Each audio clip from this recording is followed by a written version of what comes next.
Language is a weapon. And by using that word, I don't mean anything to do with violence or aggression, but it's like a fencing game.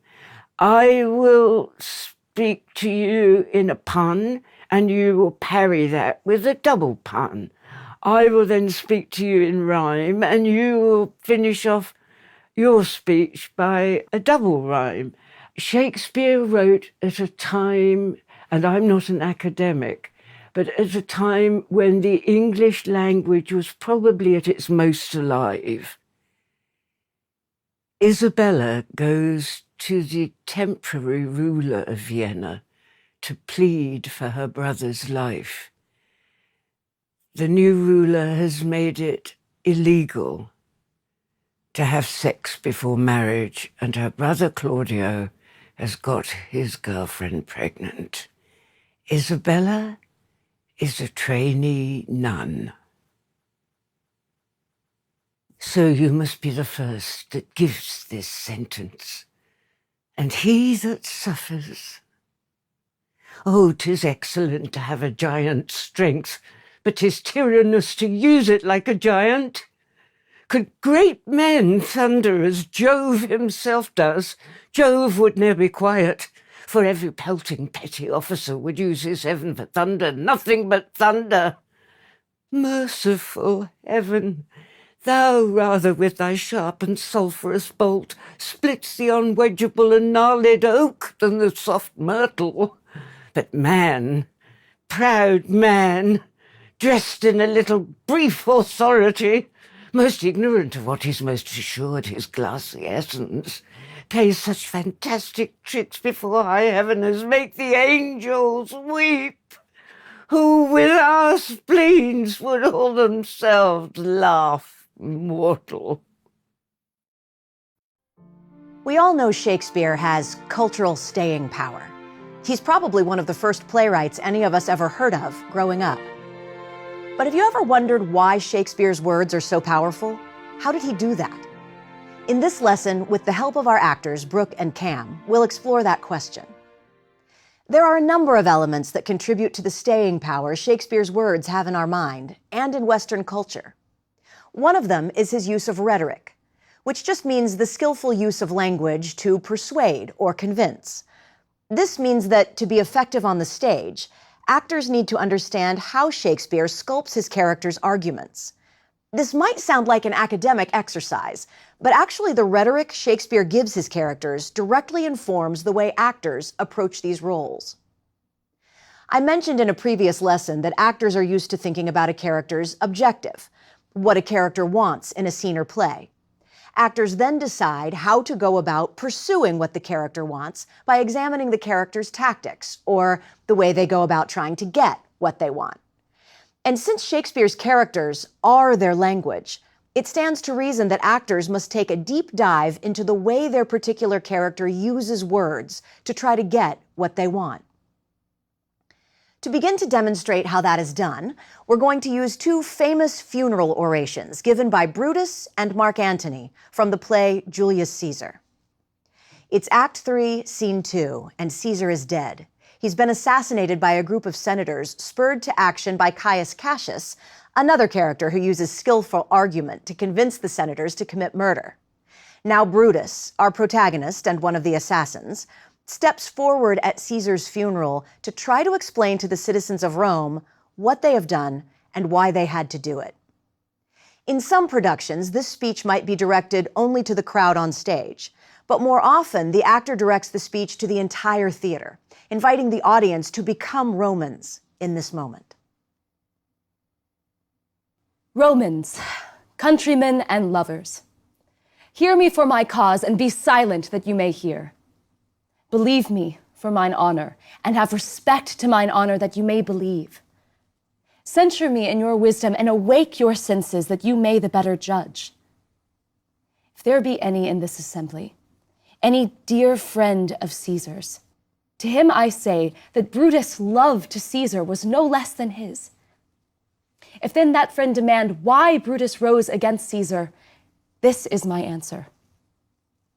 Not that I loved Caesar less, but that I loved Rome more.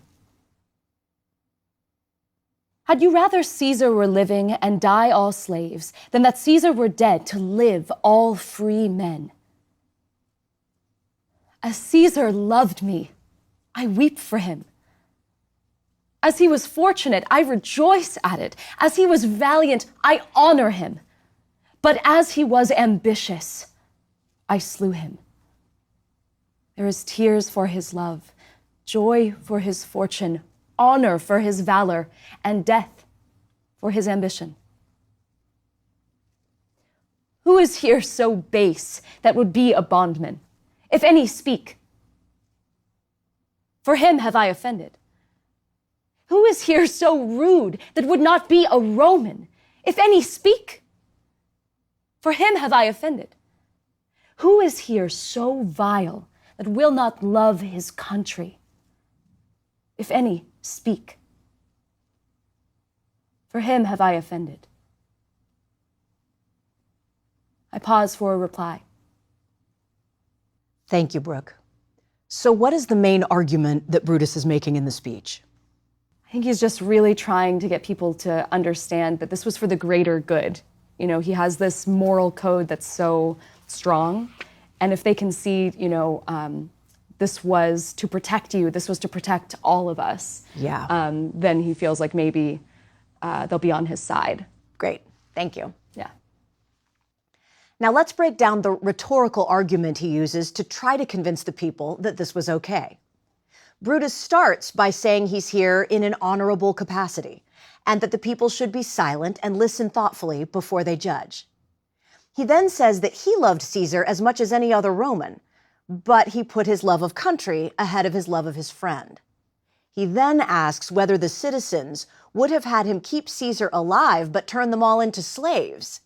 He says it's possible to honor Caesar's good traits, but still slay him for his dangerous traits. At the end of Brutus's speech, which you'll notice was pretty measured and calm, he seems to have convinced his audience that he's on the side of righteousness, at least for the moment. Now let's look at Marc Antony's funeral oration, which comes next in the scene. He takes Brutus's own words and turns them against him.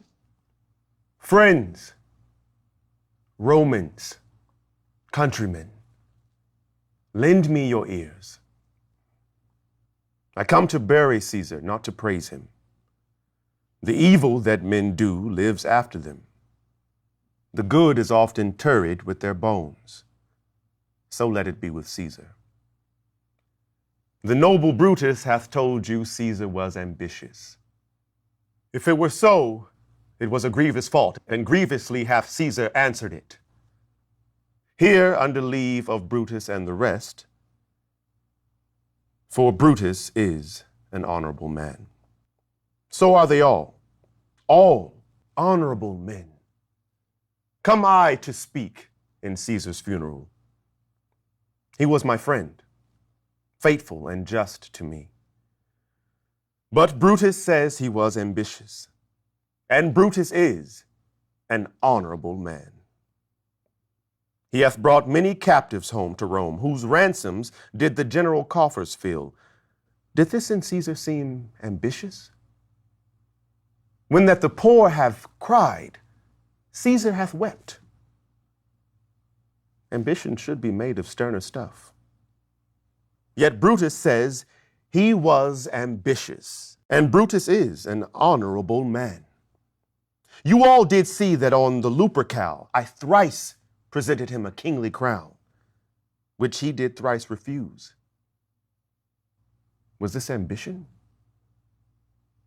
Yet Brutus says he was ambitious, and sure he is an honorable man. I speak not to disprove what Brutus spoke, but here I am to speak what I do know. You all did love him once, not without cause. What cause withholds you then to mourn for him? Thanks, Cam. Now, what does Antony do in that speech that is effective and different from what Brutus does? How is he using rhetoric to slowly turn Brutus's own words and the citizens of Rome against him? The words of both speeches are pretty similar in some ways. They echo each other in obvious ways. However, Antony uses language and a speaking style that subtly appeals to the audience's emotions, while Brutus is plain-spoken and logical, asking the audience to think. Antony gives a sermon-like speech, and the repetition of words are designed to eventually make them feel. He reminds the crowd that they all loved Caesar, for example, and asks why they should not mourn for him. He repeatedly says that Brutus is honorable, so many times, in fact, that the audience eventually starts to question and doubt it. It's also worth noting that Brutus uses prose in his oration, a more casual and plain-spoken form of speech, while Antony uses verse in his, a more formal and sophisticated form of speech. The differences in their speech styles might grab the audience's ear and let them know that while Antony pretends he's not trying to change their minds, he is actually using more complex verbal techniques to win them over. In short, prose is what we think of as normal speech. It doesn't fall into any particular verse form or rhyme scheme. It looks like this. Verse, on the other hand, particularly blank verse, or iambic pentameter, the form used by Shakespeare, falls into a certain number of feet and beats per line and drops down to the next line on a page every time a verse line ends. You'll notice that verse also traditionally begins each new verse line with a capitalized letter, like this. The impact of verse on the audience's ear and his systematic, rhythmic repetition of words within that form is part of the way Antony sways the Roman crowd and the audience. The play Julius Caesar provides obvious and excellent examples of characters who use rhetoric to persuade others to do or think what they want them to. To some degree, because it's a political play, it's arguably all about the way rhetorical speech can influence its citizens. And our examples so far have been politicians using their public positions to speak to the masses.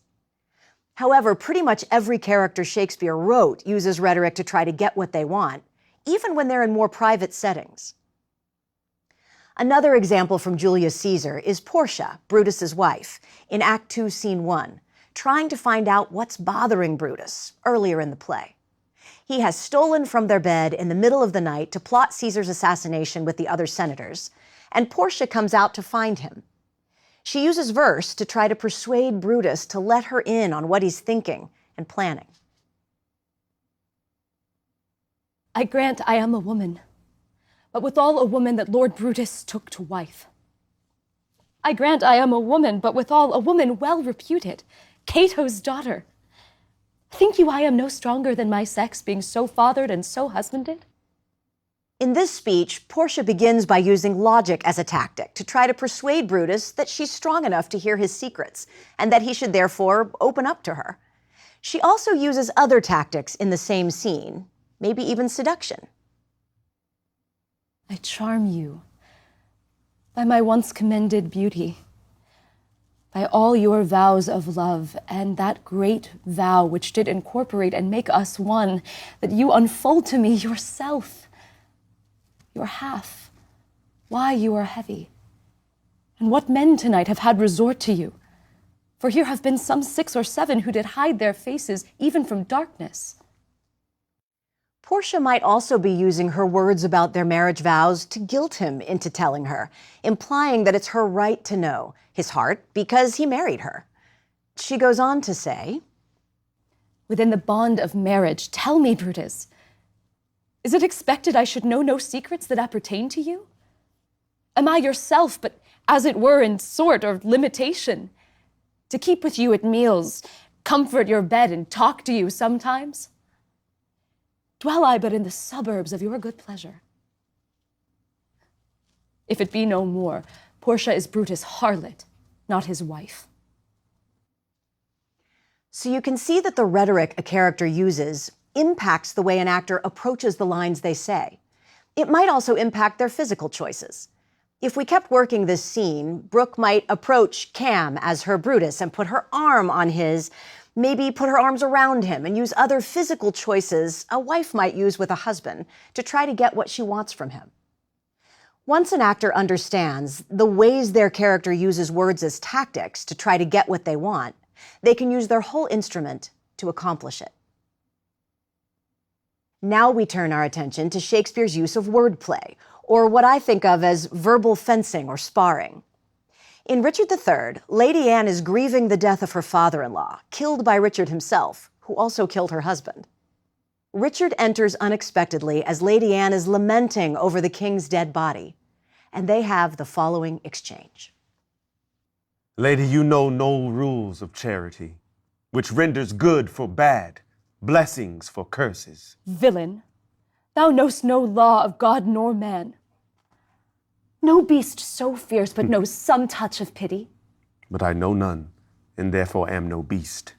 Wonderful when devils tell the truth. More wonderful when angels are so angry.